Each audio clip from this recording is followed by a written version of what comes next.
सैफच्या घरी काम करणाऱ्या 2 महिलांची पोलिसांकडून सध्या चौकशी सुरू आहे। यामधल्या एका महिलेच्या हाताला जखम असल्याचे दिसतंय आणि या दोघींची सुद्धा पोलिसांकडून कसून चौकशी सुरू आहे। सैफच्या घरी जखमी झालेली महिला तर आताची मोठी बातमी आहे ही। सैफच्या घरी काम करणाऱ्या ज्या महिला होत्या त्या 2 महिलांची पोलिसांकडून सध्या चौकशी सुरू आहे। एका महिलेच्या हाताला जखम झाल्याचे दिसतंय। या दोन्ही महिलांना पोलिसांनी सध्या चौकशीसाठी ताब्यात घेतलंय।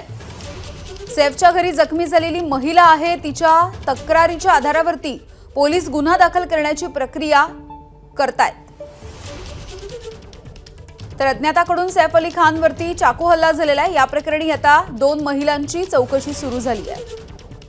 सूरज सावंत आपल्याला माहिती देत आहेत। सूरज, यामिनी, नक्कीच या हल्ल्यानंतर आता पोलिसांची सूत्र ही झालेली आहे सुरू आणि दुसरीकडे आपण पाहतोय की या आरोपीच्या शोधासाठी 15 टीम पोलिसांकडून तैनात करण्यात आलेल्या आहेत। आरोपीचा शोध घेण्यासाठी यामध्ये क्राईम ब्रांचच्या 7 टीम्स आहेत, तर 15 टीम या गुन्हे शाखेच्या 8 टीम या गुन्हे शाखेच्या आहेत। टोटल 15 पथक ही आरोपीच्या शोधासाठी गेलेली आहेत। मात्र दुसरीकडे आपण पोलीस स्टेशनला पाहतोय तर सैफच्या घरी काम करणारे जे कर्मचारी होते ते त्यांची चौकशी सुरू असल्याचं पाहायला मिळतंय। त्यामध्ये 2 महिला ज्या आहेत त्या सैफच्या मुलांची काळजी घ्यायच्या, त्यांना देखील या ठिकाणी चौकशीसाठी बोलवण्यात आलेला आहे। त्यांचा जबाब देखील पोलिसांकडून नोंदवला जात आहे। नेमकं त्या दिवशी काय झालं, त्यावेळी तिथे काय घडलं त्याचा देखील सखोल अहवाल हा पोलिसांकडून घेतला जात आहे। त्यातील एका महिलेच्या हाताला लागलेला आहे, त्यामुळे ही ती महिला आहे ज्यावेळी घटना घडली त्यावेळी तिकडे उपस्थित होती। तिचं नाव मरियमा एलम असं म्हटलं जात आहे। त्यामुळे या संपूर्ण प्रकरणात आता त्यावेळी काय घडलं सीसीटीव्हीत आता अद्याप तरी पोलिसांना काय मिळालेलं नाहीये। मात्र काही संशयितांची धरपकड देखील पोलिसांनी सुरू केलेली आहे। अगदी एबीपी माझा,